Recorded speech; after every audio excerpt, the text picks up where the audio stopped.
What if the very scars on your back were the only thing keeping your entire kingdom alive? She endured the whip every single dawn, bleeding to protect a horrifying pack secret. But when the ruthless northern Alpha King caught her scent, every lie her abusers told instantly went up in flames. If you look into the historical archives of the 14th century, you will find vague, terrified references to a disease that ravaged the European countryside. Human historians called it the sweating sickness or the pale death. But in the hidden, shadow-veiled world of the werewolf packs, it was known by its true, devastating name, the silver blight. It was a genetic corruption that caused a wolf's cellular structure to reject its own healing factor, essentially turning their own blood against them. By the winter of 1342, packs were going extinct. But one territory remained miraculously untouched, thriving in sickening opulence, while the rest of the world burned. This was the Oak Haven pack, ruled by the cruel and fiercely ambitious Alpha Thaddius Redfern. Thaddius claimed that his pack healers had discovered a botanical miracle, an elixir brewed from rare herbs deep in the Oak Haven forests that could stall and sometimes cure the silver blight. He sold tiny crystal vials of this Oak Haven elixir to desperate alphas across the continent in exchange for land gold and absolute political submission. But there were no rare herbs. There was no botanical miracle. There was only Genevieve. Deep beneath the lavish stone halls of the Oak Haven Manor, in a lightless, freezing subterranean cell, 20-year-old Genevieve Hayes lay curled on a bed of rotting straw. She was not a rogue nor a criminal. She was an Omega by rank, but her bloodline held a secret so ancient and powerful that Thaddius was willing to commit daily atrocities to monopolize it. Genevieve was the last living descendant of the white lycans, a primordial breed of healers whose blood carried natural antibodies to almost any lupine disease, including the silver blight. Every morning, exactly at dawn, the heavy iron door of her cell would groan open. Upmut. The grating voice of Graham Thaddius's massive scarred lead enforcer would echo off the damp walls. Genevieve didn't fight back. She couldn't. Her daily meals consisted of a watery gruel, heavily laced with liquid wolfsbane. The poison suppressed her wolf, keeping her in a state of perpetual, agonizing weakness. She was entirely trapped in her human form, stripped of the supernatural strength and healing that should have been her birthright. Graham dragged her by her matted dark hair to the center of the room, chaining her wrists to an iron ring bolted to the ceiling. Then Alpha Thaddius would enter, dressed in fine velvets and smelling of roasted meats and expensive wine. He held a silver-tipped flail in his hand. They didn't just bleed her with a knife. Thaddius had discovered early on that a white lycan's blood only released its highest concentration of healing enzymes when the wolf was subjected to immense, life-threatening stress and adrenaline. So the extraction was disguised as punishment. For the prosperity of the pack, Genevieve Thaddius would sneer right before the first blow landed. The silver tips tore through her thin linen shift, biting deep into the flesh of her back. Genevieve bit her lip until it bled, refusing to scream. She had learned that screaming only made Thaddius drag it out longer. With every brutal lash, her unique blood shimmering with a faint, iridescent silver glow before settling into a deep crimson, splattered against the stone floor, and ran down her back. Graham stood close by with a wide silver basin, expertly catching the runoff from her wounds. She took 30 lashes every single day. By the end of it, she was barely conscious, hanging limply from the chains, her breathing shallow and ragged. Why did she stay? Why didn't she end her own life to stop the torment? Because Thaddius held a twisted leverage over her. The human villages surrounding Oak Haven were entirely defenseless. Thaddius had explicitly promised that If Genevieve ever died by her own hand, or refused to produce the blood, he would massacre every single human man, woman, and child in the valley. Genevieve, burdened with the pure, protective heart of a white lycan, absorbed the agony of the whip to keep thousands of innocents alive. Once the basin was full, Graham unchained her, letting her broken body collapse onto the freezing stones. "Filter it, bottle it, and prepare it for the royal convoy," Thaddius ordered Graham, wiping a speck of Genevieve's blood from his pristine leather boots. "King Cedric arrives tonight. He brings 2 chests of solid gold for this batch. Ensure it is pristine." As the heavy door slammed shut, plunging her back into darkness, Genevieve lay in her own pooling blood. The wolfsbane in her system made her healing excruciatingly slow. The wounds from yesterday had barely closed before they were ripped open again today. She closed her eyes, praying to the moon goddess for an end to the pain, unaware that her salvation was currently marching through the northern mountain pass, bringing a storm of violence with him. The ground of Oak Haven trembled under the thunderous hooves of 200 heavily armored warhorses. Alpha King Cedric Montgomery of the Northern Howl was a living legend. Known in whispered, terrified gossip as the Winter Butcher, Cedric had conquered the savage northern territories through sheer unparalleled brutality. He was a colossal man, standing well over 6.5 feet tall, with piercing ice-blue eyes and a demeanor as unforgiving as a blizzard. But the terrifying king was hiding a desperate vulnerability. His younger sister, Princess Rosalind, was dying. The silver blight had reached her heart. Cedric had drained his kingdom's coffers, buying Thaddius's Oak Haven elixir, which was the only thing keeping Rosalind breathing. He had come personally to Oak Haven, not just to purchase more, but to demand the recipe, willing to offer military protection or annihilate the entire pack if Thaddius refused. When Cedric strode into the great hall of Oak Haven, the temperature in the room seemed to drop 10 degrees. Thaddius, flanked by his vain, jewel-draped daughter Beatrix, bowed so low his nose nearly touched the floorboards. "Your Majesty," Thaddius groveled, sweating profusely, "we are deeply honored. A grand feast has been prepared, and the elixir you requested is securely bottled." Cedric didn't smile. He didn't even look at Beatrix, who was heavily perfumed, and batting her eyelashes, desperately hoping to be chosen as the king's mate. "I have no time for your pleasantries, Redfern." Cedric's voice was a deep, gravelly rumble that vibrated in the chests of everyone present. "Show me the apothecary. Show me how the cure is made." Panic flashed in Thaddius's eyes, quickly masked by a slick smile. "Of course, Your Grace. But first you and your men must eat. You have ridden for weeks. My hospitality would be shamed if I did not offer you our finest roasted boar and ale." Reluctantly, Cedric took his seat at the head of the long oak table. His heavily armed commander, Sir William, stood rigidly behind him. As the feast commenced, the hall filled with the sounds of raucous laughter, clinking goblets and tearing meat. Down in the scullery, miles away from the opulence, Genevieve was forced to her feet. The head cook, a cruel woman, loyal to Thaddius, shoved a massive iron-banded pitcher of spiced wine into Jen's trembling hands. "Take this to the high table," the cook snapped. "Please," Genevieve whispered, her voice hoarse, her back screaming in agony with every slight movement. The linen of her dress was soaked through with fresh, dark blood from that morning's extraction. "I am not fit to be seen. Alpha Thaddius ordered me to stay hidden.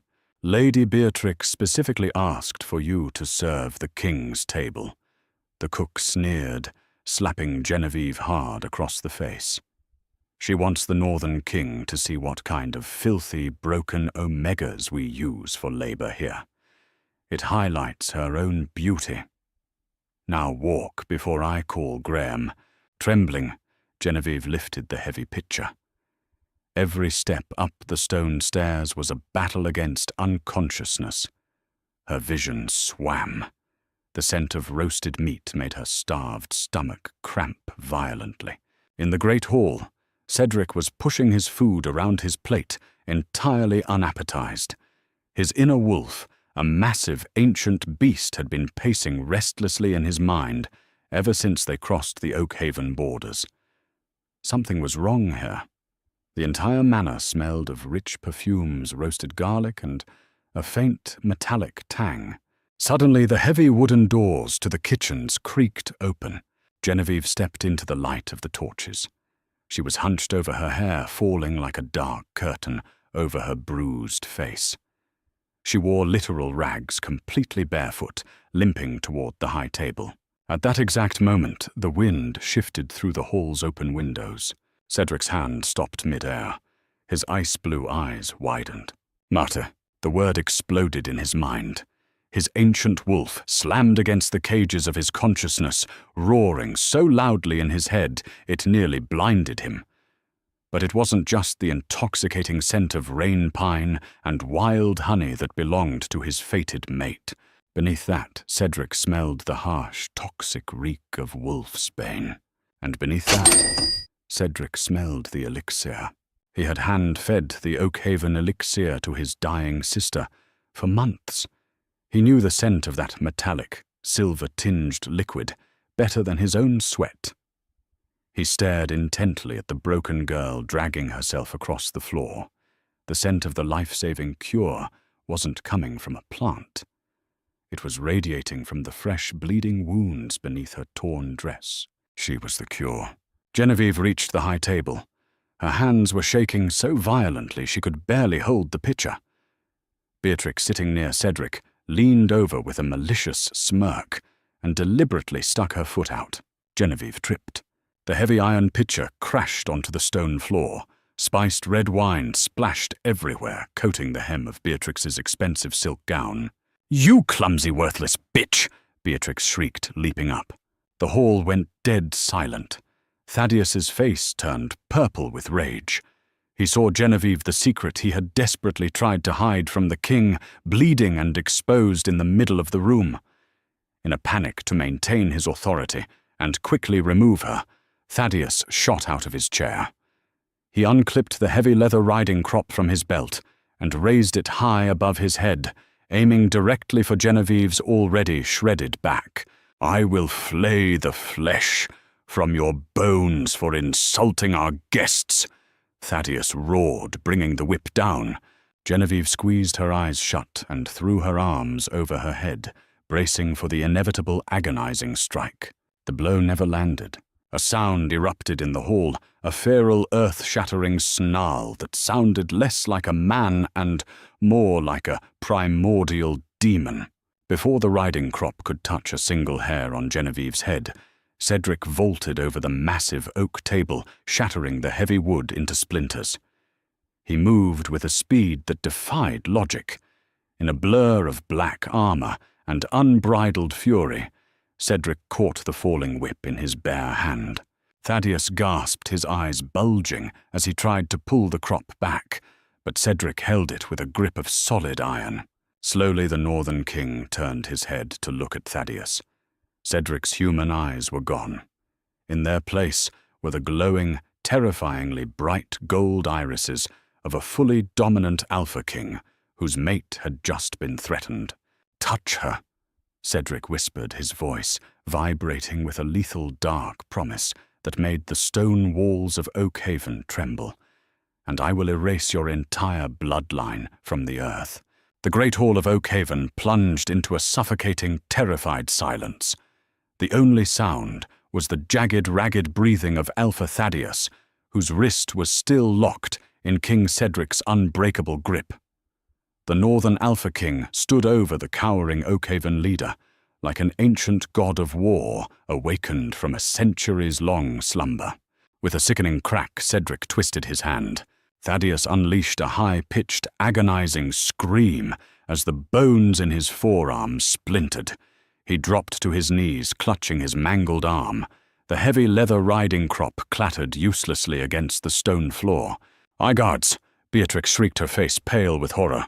"Treason! The Northern King is attacking my father! Kill him!" Instantly, the Oak Haven soldiers stationed along the walls drew their broadswords, stepping forward to defend their Alpha. But they didn't even make it 3 paces. Hold. Sir William Cedric's massive commander didn't just speak the word. He roared it with the full, crushing weight of a Northern Beta's command. In perfect, terrifying synchronization, the 200 Northern Knights sitting at the banquet tables rose to their feet. The metallic hiss of 200 steel blades being drawn from their scabbards echoed through the cavernous hall. They formed an impenetrable, bristling wall of armor and weaponry around their king and the broken girl on the floor. Cedric ignored the impending bloodshed. He didn't care about the swords pointed at him. His glowing, ice-blue eyes, now entirely consumed by the golden ring of his alpha beast, were fixed solely on Genevieve. He dropped to his knees beside her. Up close, the toxic metallic scent of the Oak Haven elixir was overpowering. It was radiating directly from the fresh blood, soaking through the thin, ragged linen on her back. Mate Cedric whispered, his voice trembling with a mixture of profound awe and devastating heartbreak. Genevieve flinched as he reached out, instinctively curling into a tighter ball. She was so heavily drugged with wolfsbane that her own wolf couldn't recognize him. To her, this colossal, heavily armored man was just another Alpha, another monster who wanted to use her. "Please," Genevieve gasped, her voice barely a rasp. "Please don't hurt them. The villagers.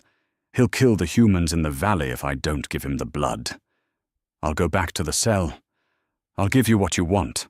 Cedric's heart stopped.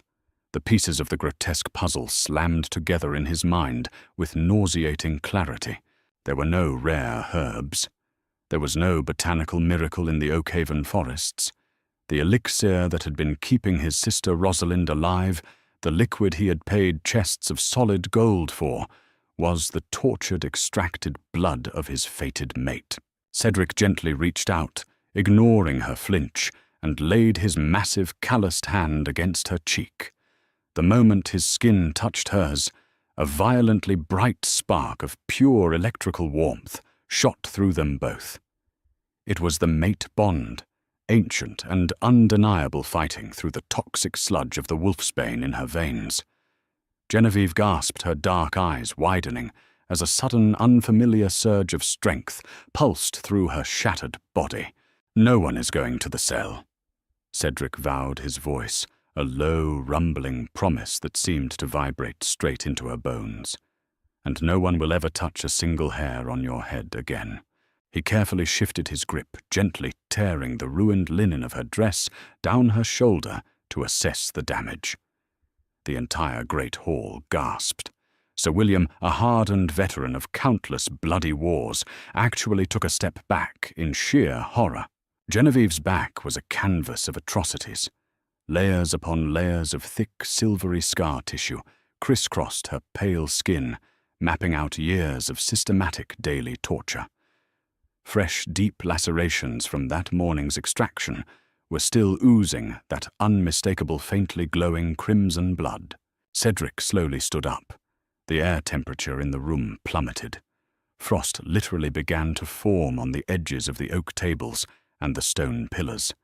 His alpha aura expanded, a crushing, suffocating wave of pure, unfiltered dominance that forced every Oak Haven soldier to their knees. "You told the continent that you were master herbalists." Cedric's voice was dangerously quiet, cutting through the frozen silence like a razor. He slowly turned his gaze to Thaddius, who was writhing on the floor, weeping from the pain of his shattered arm. "You sold salvation in a glass vial, but this is a white lycan." Murmurs of shock rippled through the Northern Knights. The white lycans were a myth, a bedtime story told to pups about a sacred bloodline of healers blessed by the moon goddess herself. "She is a freak." Thaddius spat his desperation, making him reckless. "Her father, Arthur Hayes, was a traitor. When the blight came, I took her in. I kept her alive. Her blood belongs to Oak Haven. Without me, your sister dies. Cedric, you need my extraction methods." She won't give it willingly. You think I would force my queen to bleed to save my kingdom? Cedric asked, stepping toward Thaddius. You think I am anything like you? Beatrix, realizing her royal ambitions were crumbling into dust, sneered. Your queen, that filthy, broken stray. She's an omega. She doesn't even have a wolf. She's defective. Before Cedric could move, Genevieve forced herself to stand. The sparks from Cedric's touch had ignited something deep within her, a primal instinct that had been buried under years of poison and pain. She swayed dangerously, leaning against the heavy wooden table for support, but she lifted her chin. I am not defective, Genevieve said, her voice echoing through the silent hall. You poisoned my food with liquid wolfsbane for 5 years. You threatened to slaughter innocent children to keep me in chains. She looked at Cedric, her eyes filled with a desperate, fierce clarity.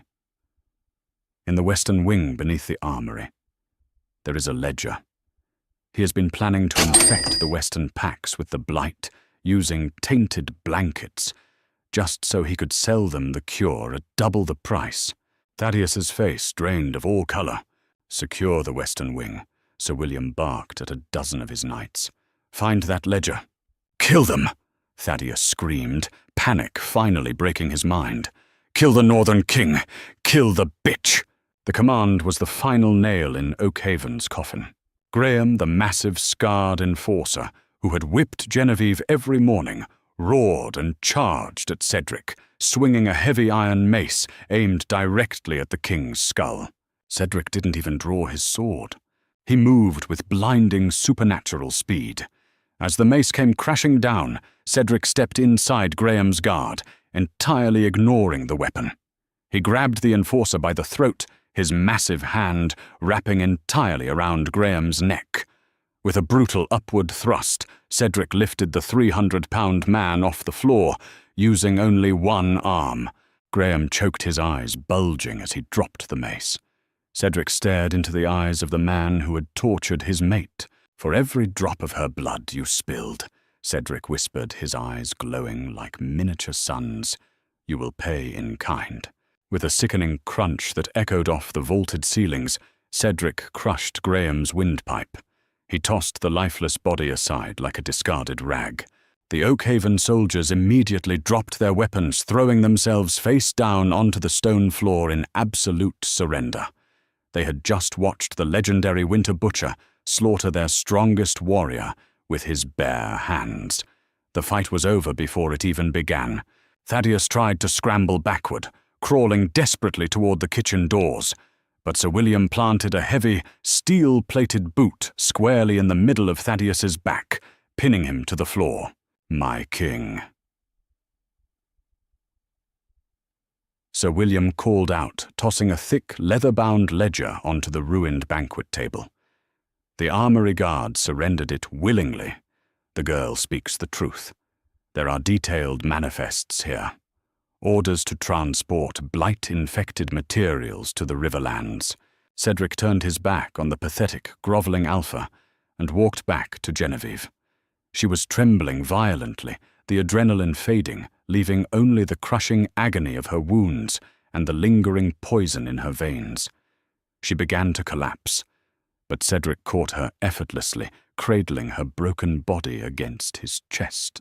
I have you, he murmured into her dark hair, his voice entirely stripped of the monster that had just killed a man. You are safe. I swear it on my life, you are safe. The villagers, she whispered, her eyes fluttering shut. William Torfhetul. Cedric commanded, without looking away from her. Send 2 detachments to the human valleys. Secure them under the banner of the Northern Howl. Any Oak Haven soldier who tries to harm a human is to be executed on the spot. And what of Thaddius and his daughter, sire? William asked, his hand resting on the pommel of his sword. Cedric looked over his shoulder. Thaddius and Beatrix were kneeling together, weeping and begging for mercy. Strip them of their titles. Seize their assets. Cedric ordered, his voice cold and indifferent. Bind them in iron and send them to the deep frost mines in the northern mountains. Let them spend the rest of their miserable lives digging ore in the dark. If they survive the winter, they will have earned their crust of bread." "No!" Beatrix sobbed, clawing at the stone floor as the northern knights dragged her away. "I am a lady. You cannot do this." Her screams faded into the corridors, a fitting end to the cruelty of Oak Haven. Cedric carried Genevieve out of the manor, refusing to let his medics touch her, until they were inside his own heavily guarded carriage. For the first time in 5 years, Genevieve felt the warmth of a real fire and rested on a bed of velvet rather than rotting straw. The northern healers worked frantically. They administered a powerful herbal purge to flush the liquid wolfsbane from her system, followed by soothing salves of crushed moonflower to ease the pain of her lacerated back. As the poison finally drained from her blood, a miracle occurred. The heavy, suffocating block on her inner wolf vanished. A brilliant, ethereal white light began to radiate from Genevieve's skin. The deep, jagged wounds on her back, the ones that had been continuously ripped open for years, began to knit together at an astonishing speed. The silver scar tissue melted away, leaving behind flawless, smooth skin. Her matted, dull hair turned glossy, and the hollows of her cheeks filled with color. When Genevieve finally opened her eyes 3 days later, she was no longer in Oak Haven. She was lying in a massive, fur-lined bed in the royal chambers of the northern keep, overlooking snow-capped mountains and pristine pine forests. Cedric was sitting in a chair beside the bed, looking as though he hadn't slept in days. When he saw her eyes open, he let out a breath he seemed to have been holding since they met. "You're awake," he said softly, leaning forward.